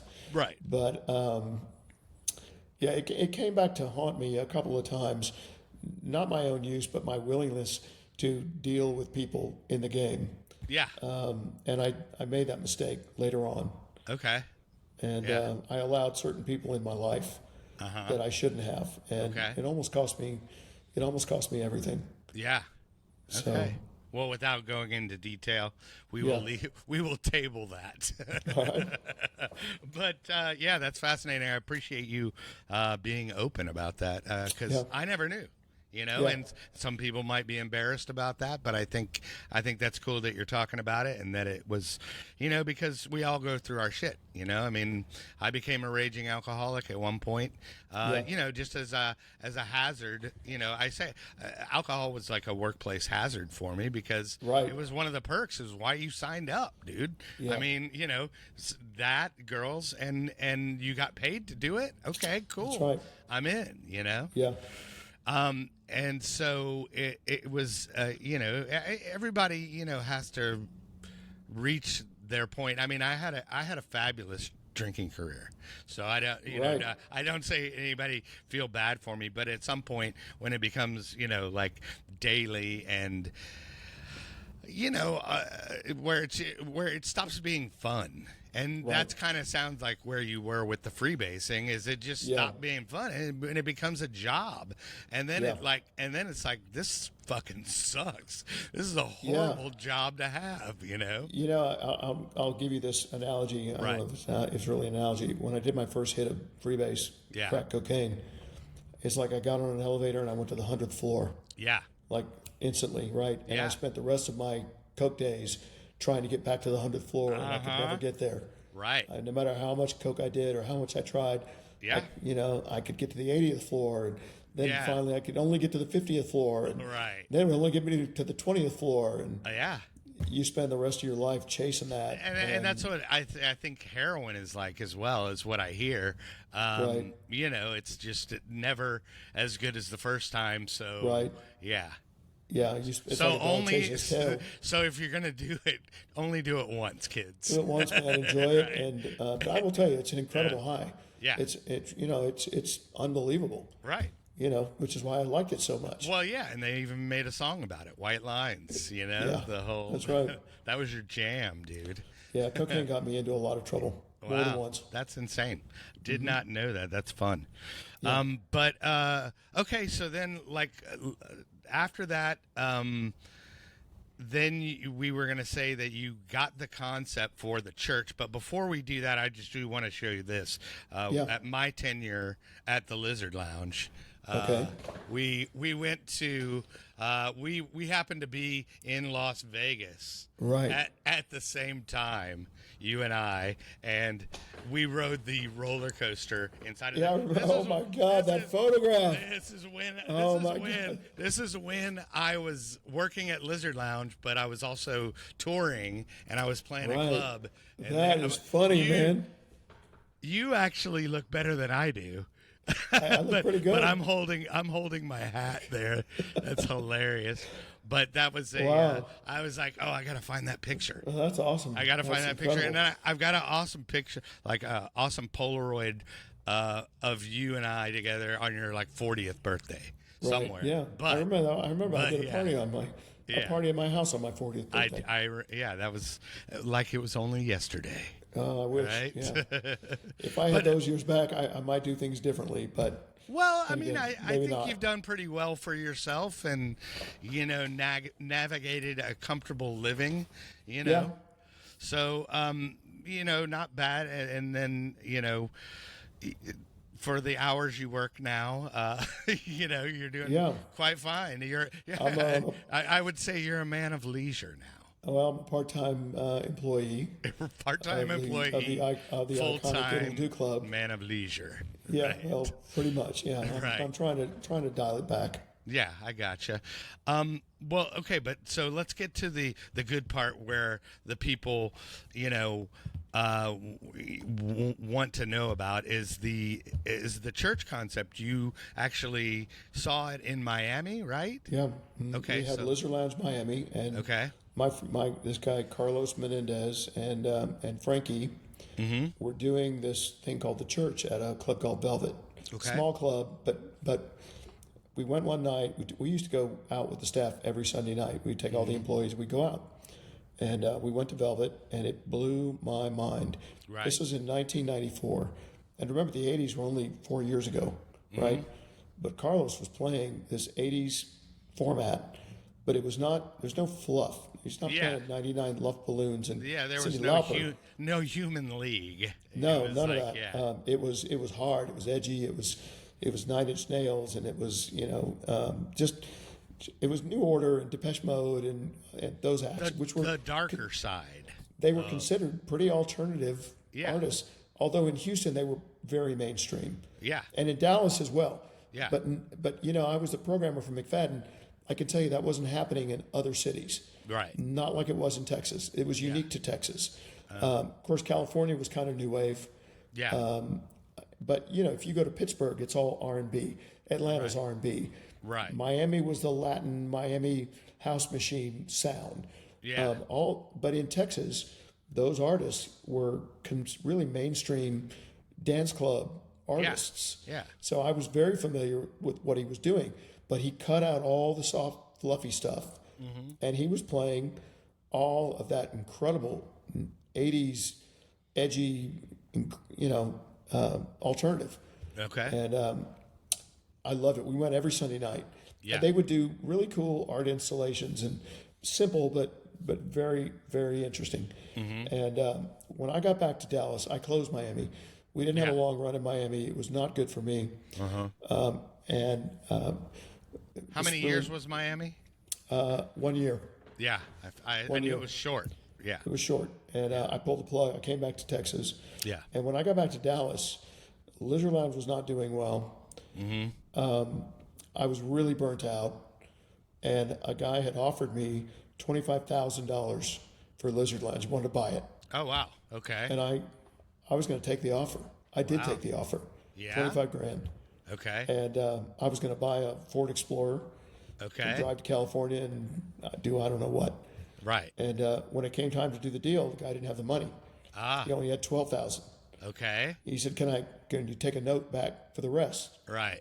I said, "No. Yeah. I'm not taking a note back." That's my Ford Explorer in California. Yeah. I'm not walking away for 12 grand. Yeah. I didn't want to walk away for 25, but I was so burnt out. Yeah. So you had gotten fatigued because, that was, like you said, 24 hours a day is tough to operate. Yeah, it was. I was mentally wrecked. Yeah. And so I told the guy, "No, you know what? I'm not going to take your offer." Mm-hmm. And I thought, I had a partner, Helen Rayborn. I'm sure you remember Helen. I remember Helen well. Yes. And I said, "Helen, look, we were in Miami. It was a terrible experience. We lost all our money. There were so many creative, clever club things going on. Mm-hmm. We need to find something to bring back here. We need something." Then it was a hotbed of great club music related events and concepts. And I said, "The church. That's what we're going to do. Okay. We're going to bring the church to Dallas." Right. Now, was it called the church in Miami? It was called the church. Yeah. Okay. It was a Sunday night thing. Yeah. So I reached out to Carlos. Right. And I said, "Look, man, I'm in bad shape. I'm broke." And I said, I want to use your concept. Yeah. And I said, that's cool that you did that. Yeah. I said, "I'll pay you, Yeah. a licensing fee if you want something." He said, "No, man. Right. No, bro, I don't want any money." Yeah. He said, "You do what you need to. You use whatever you want to use. Right. We're good with it. We just want you to do well, and but not too well." Yeah. Right. He should have taken a licensing fee. Oh yeah. He'd be Whoops. retired. He'd be living in a bigger house. Whoops. But listen, Carlos is a great guy, and we become very good friends. Right. And he still comes back and plays the church in Dallas once a year. Nice. Him and his wife come out. We do a weekend in Dallas. But the church was the thing that saved us. Right. And the church is the reason that the Lizard Lounge was open for 30 years. Right. Well, I remember playing the church early on, one of the early nights, and it was just it was just like, I think Helen was like, "Yeah, just play this stuff, but just the darker stuff." Right. And then, it evolved into all this other stuff. Like the Rammsteins and all that stuff kind of came across later. And then of course the goth Bible movies, i.e. Lost Boys, sure, and that all the entire stuff. soundtrack, that entire soundtrack, eventually came out, and then that was incorporated into that world. From what I remember, because it was me, and then it was obviously the Reverend Carl Fott. Carl played it, but he didn't really want to play it. He didn't like it. And I don't. I mean, I think I was okay with it, but I was more, going a different direction with breakbeat at the time. Right. Well, you know who did want to play it? Joe Virus. Yeah. And I think that was a really critical point. Yeah. In the evolution of the church and the survival of Lizard Lounge. Two things happened. I hired Leo D. Yeah. That happened in 1996. Right. And Leo D hired Joe Virus. Okay. I didn't hire him. Leo did. Yeah. Well, because I remember, because I had Joe on the show. Yeah. I've had Joe on the show, and he was telling me about how he was the kid, the pestering kid. He was. And then all of a sudden he goes, "Okay, you want to play this Sunday?" And he's Leo like, called him and said, "What?" And Joe's like, "What the fuck?" Okay, yes, yeah, let's that go. was when the train left the Right. tracks, man. Yeah. And it was wheels off Right. for the church. Yeah. And the church just exploded, started Yeah. booming. And I knew that there was a culture to be built around a community that could be built around this culture. Right.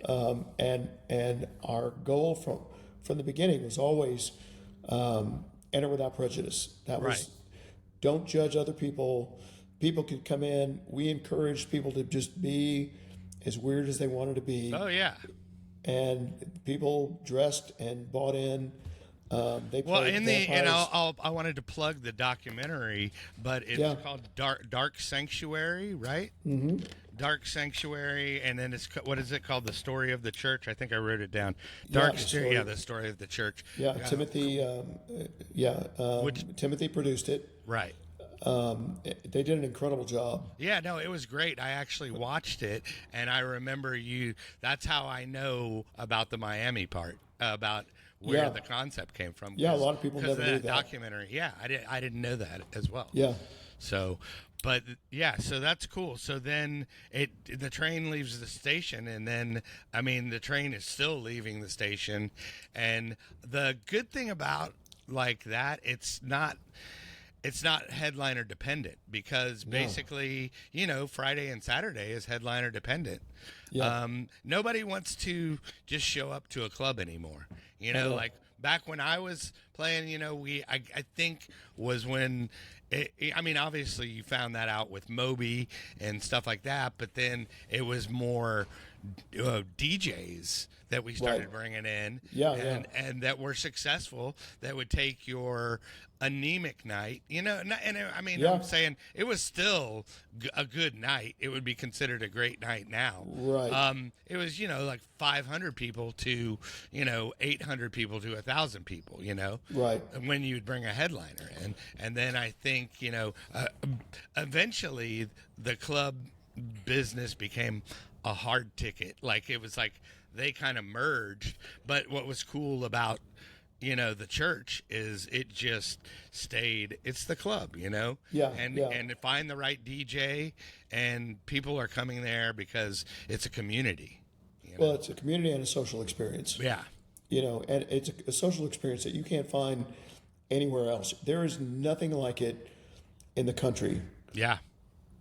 Nobody does what the church does. Yeah. They don't. I don't care what. I've been to other goth clubs, nights, events, and they just don't have the kind of energy, the sense of community, Yeah. and the momentum that the church has.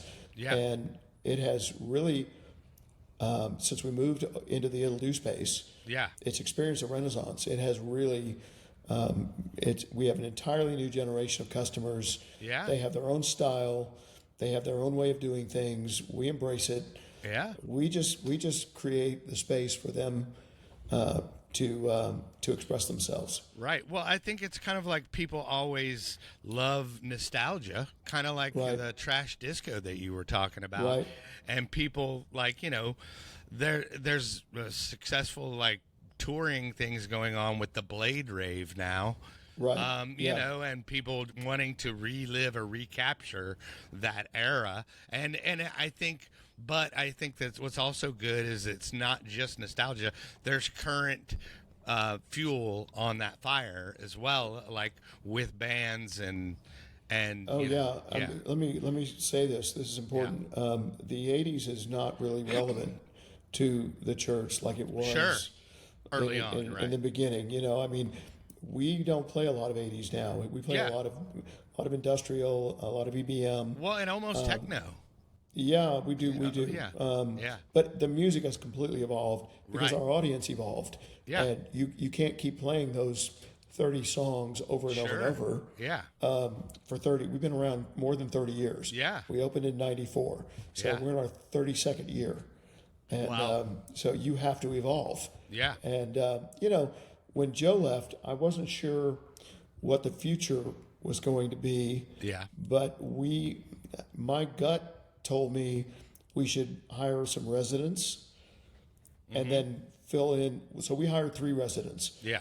I have Lord Byron, who plays the first Sunday, Will Sloan, who plays the second Sunday. AKA, he's my good friend, so I AKA know. Will Figure. Is because he wears Tommy Hilfiger. So we've always. I wish he would just. So I wish he would just dress in black. But he always wears Tommy Hilfiger. His name is Will, so we named him Will Figure. So I talked to Will. I saw him just a couple nights ago. Love Will. Had a long talk with him about music because DJs love it when club owners tell them what to play. Oh yeah.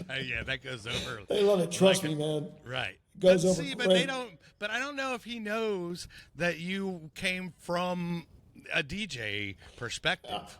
I think all my DJs understand my perspective. Yeah. I come at it from the perspective of a DJ. Yeah. I'm really not much of a nightclub operator. That's why Leo D plays such a critical role in our organization because I don't have to worry about it. Right. That's his expertise. Sure. My field of expertise is music, vibe, marketing, creativity. That's my wheelhouse. Yeah. So I get to be me. Yeah. Leo D gets to be him. Sure. And it works really well. Yeah. Well, I mean, he's been around since '96, so. He's been we've been working together since '96, but he and I go back to Confetti. He worked at Confetti, Denver. Right. Okay, so I go back. Well, I knew him from Fish Dance here in Dallas. So I don't think we talked about this, but when I owned the Lizard Lounge in Houston, I opened a Fish Dance in Houston. Right. They had opened in Denver, Dallas, and then I did a deal with Wallace Kelly where I opened Fish Dance Houston. Okay. And Lizard Lounge got evicted from its space over by the Galleria. Eventually, the landlord kicked us out. Yeah. And so I moved Lizard Lounge into the Fish Dance space because Fish Dance was kind of lukewarm in Houston. And I finally just moved Lizard Lounge into that space. Oh, okay. And it was there for another 10 years. Right. Okay. But I didn't know that. I did not know that. So that's funny. Yeah. And then it was Marty that owned Fish Dance here in Dallas, right? Marty Did he license the name or did he? Yeah. Well, Marty and a guy named Wallace Kelly. Okay. And Wallace was the guy who built it, designed it. Yeah. Marty was the operator. So Wallace was like I am to our organization, and Marty was the operator. Right. And I love. But I did my deal with Marty. With Wallace. He was the guy with the majority. Right. And he did all the design. So I opened up a Fish Dance in Houston. And it never really did well. Right. But Marty, dude, he was a character. No, he's a great guy. The tall Nordic. Yeah. You know. Yeah. The funniest thing he ever said, and this is very Marty, but it was with, remember Kevin, right? K2? Yeah, sure. From Bills.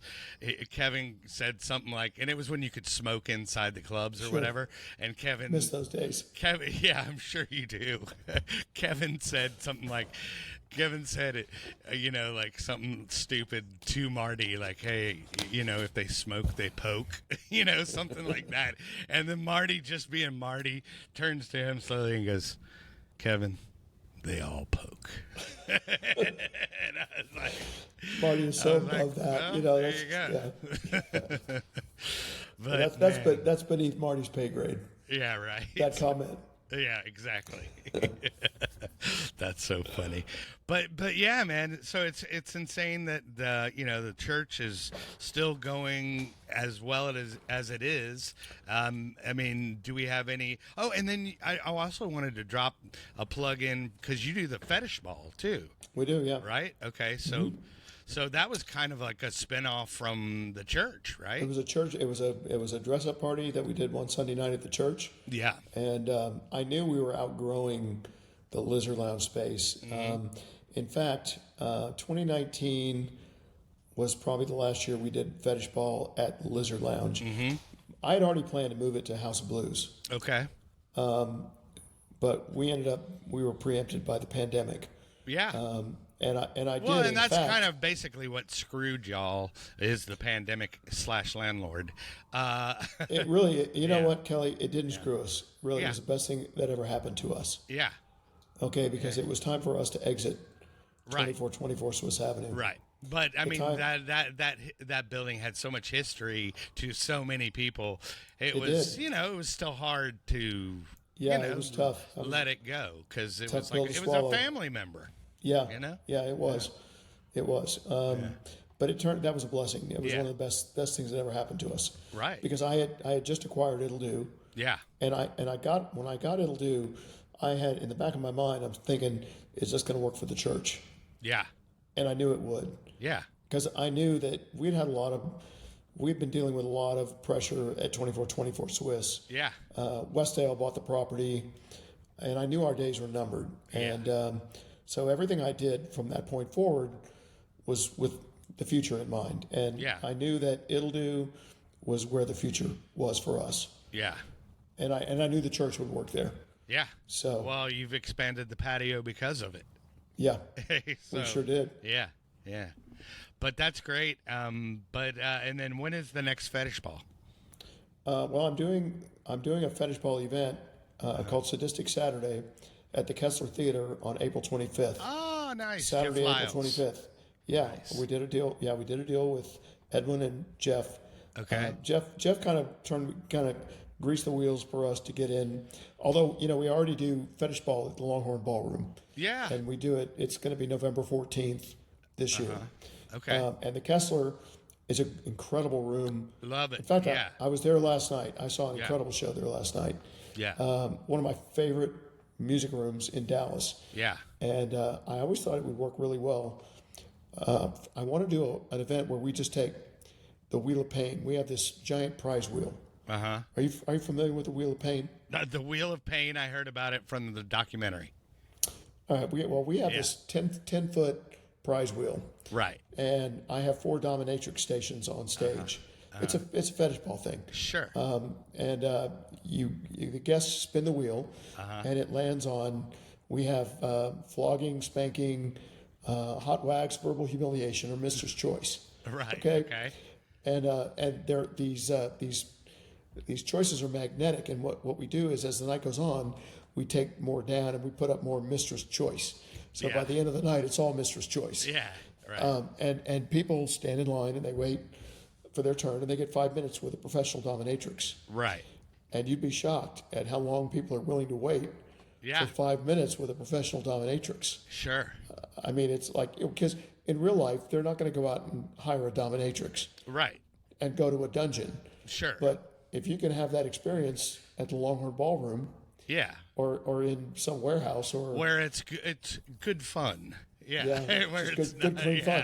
So you we're haven't gonna crossed that line. that's right. You're not a deviant. gimp. You're not a Right. gimp Yeah, right. yet. Yeah. Yet. Yeah. So, right. Anyway, the good people at the Kessler are kind enough to rent us the space on a Saturday night, That's cool. and we're going to do a Saturday event Nice. in April. So yeah, Okay. it's going to be a Wheel of Pain party. We'll have Okay. vendors and spankings and Right. lots of lubricant and lots of hot girls and Ropes. latex Yeah, and yeah, that yeah. sort of thing. Yeah, Gotcha. should be a lot of Well, fun. That sounds fun, man. But I love it that you're taking that, and then it's not just a stagnant thing, and it's still growing and evolving, ever evolving. It is. We've done it in other cities. We've done them in New Right. Orleans. They've asked several times for us to come to Houston, Right. but it's a lot of work, and I'm sort of at a point where Yeah. I'm trying to work less, not more. Trying to do less work. Yeah. Yeah, I gotcha, less work yeah. and get paid more money. Yeah, So of course. Go figure that out. Isn't that the goal of life? That the is least amount of work for the most amount of money. That's right? what happens when you get older. You Yeah. make more money and you do less work. And Yeah. if you you're lucky. live your life Yeah. right, Yeah. that's how it works out in the end. Yeah. Sure. Well, yeah, man, I want to say thanks for coming on and being, open. I could talk to you for hours. I think this might be the longest episode, but Well, it was fun. yeah. I appreciate it. Enjoyed it. yeah, man. And I mean, there's a lot of blanks that were filled in that I didn't know that the documentary kind of left out. I was Yeah. like, oh, I want to ask him about this, and I want to ask him about that. One thing I want to mention, because I was going Yeah. to mention it earlier, and Yeah. we've got past it. Sure. When I had the opportunity to lease 2424 Swiss Avenue, I was familiar with Empire because Mm-hmm. when I worked for McFadden, I had a mission, and my mission was to go to Empire and recruit Rick Squillanti. He was doing Thursday nights at Oh, Empire. yeah. Yeah. Well, and he And was the I- Stark Club He guru. was. Yeah. Before Go-Go Mike. That's took that's over right. Stark. And I went. Well, first of all, it was probably 1988, and we had a Mm-hmm. club. I think it was called Metronome. Confetti had evolved into another concept, and I was looking for a DJ. Yeah. And I thought, man, who is the best? My philosophy about hiring DJs Yeah. when I was with McFadden was go into the market, hire the best DJ in Yeah. the market. And Yeah. in Dallas, there were a lot of great DJs. Greg Watton was at Yeah. 28, 26. I and, love 28, 26. yeah, there was a lot of And cool then things Tony happening. Fair was at Empire. Yeah. Yeah, Tony Fair and Rick Squilante. Yeah. And I went in to Empire, and that room blew my mind. When I Uh-huh. Yeah. walked in to 2424 Swiss Avenue for the Yeah. first time, if you had told me that 3 years later I would own it Yeah. and be operating my own nightclub concept there, Yeah. my head would have exploded. I wouldn't have believed you. Yeah. Yeah. Because that was 1988, Right. and we opened in 1991. Yeah. So yeah, didn't see that coming. Definitely not on my bingo card. Yeah. But Yeah. I did recruit Rick Squilante, and I hired him and brought him over to Metronome. Okay. And Empire closed shortly after. Right. Yeah. Because I remember it was hot for a while, or it'd be good here and there, but it had run its course, and they didn't really do anything to pivot. Right. Like you did. You were bringing in acts all the time. You were Right. constantly trying different stuff and see what stuck. Right. Whereas, I think Empire was, just one concept, and then he didn't really. And it was Skip. Skip had. Sure, I yeah. love Skip. Yeah. Yeah. Skip's a Well, great guy. When I told you, Yeah. the way we lasted 30 years because we got up and went to work every day. Yeah. And going to work means thinking up new things to do Yeah. and trying things that no one's ever done. Yeah. Radio broadcasts, track shows, live shows, whatever you can do. I mean, I think back to a lot of the shows that we did at Lizard Lounge. I mean, we did some unbelievable things there. Oh, yeah. Bands like 311, bands like Diggable Planets. I Right. mean, we did some shows. De that La we- Soul. De La Soul played Yeah. there. Yeah, I mean, Yeah. the legacy of that space is really unbelievable. Oh yeah, So, I mean and that's- the signatures on that wall in the dressing room, yeah, or was That's it how the you last- office? Yeah, It was the dressing room. Yeah. But that's how you last 30 years Yeah. in the nightclub business. Get up and go to work every day. yeah. Gotcha. And do the work. That might be just a key to life, Just Yeah, it get is. up and stay moving and stay, Yeah. just don't stagnate. And then You got to compartmentalize the bad stuff. sure, Process it. You got to process it, man. You sure, can't- yeah, you can't hang carry on 'cause to it. No, it'll eat at you. Yeah, for sure. Got to for let it sure. go. Yeah. So But any shout outs you want to give? just to my staff. Yeah. The staff. I want to goes shout out at Big It'll Do. John. Big John's been there, and Clint. Yeah, you know. Big John, Clint, Leo, all the staff Yeah. at It'll Do. I have the best staff I've ever assembled. Right. The best crew I've ever worked with. Right. We are able to operate It'll Do with fewer employees because they are so good. Yeah. Oh yeah. They're so good at their jobs. I lovingly refer to It'll Do as Lizard Lounge Junior. Yeah, it kind of is. Yeah. It kind of is. Yeah.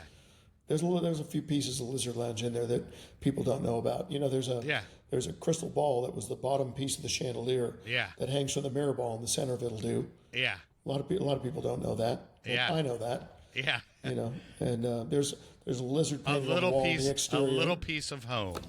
Yeah. Right. Yeah. Yeah. So that's cool. Yeah. But I didn't mean to step on your shout out list. But I mean, yeah, No. the staff and Just my staff and Yeah. our crew. They're the best. And Yeah. I wouldn't be able to do what I do if they weren't so good at doing what they do. right. Well, cool, man. And then, I guess everybody, where can they buy the tickets for the fetish stuff? Obviously, y'all can go to it'lldo.com. for the upcoming Friday Saturday shows. Sure. And then but the Sunday for like your specialty, your fetish ball or your Kessler, where can you go? Fetishballpresents.com. Okay. Or find us on social media at fetishballpresents. Okay. We flipped everything to Lizard Lounge Presents, Fetishball Presents. Those are our domains, and you can find and buy tickets there. And Joe Virus is playing this Sunday night at the church. Ah, I love it. So Joe will be in town. I will. There's a good chance I will be there. Yeah, you should listen. Eat your Wheaties and be prepared to deal with a lot of people. It's going to be busy. I love it. Well, Yeah. that's great, man. But thanks again for coming on, and I appreciate you being transparent about that. About the tough times. Yeah, thanks for having me. I appreciate it. Enjoyed it. Yeah. All right, right. Tom. Well, everybody, Don Nedler. Be sure and check them out on the website. They've got tons of good shows coming up. Be sure follow, like, all that good stuff. And then remember, kids, there is no magic pill for sobriety, because if there was, we would all take too many. You got that right.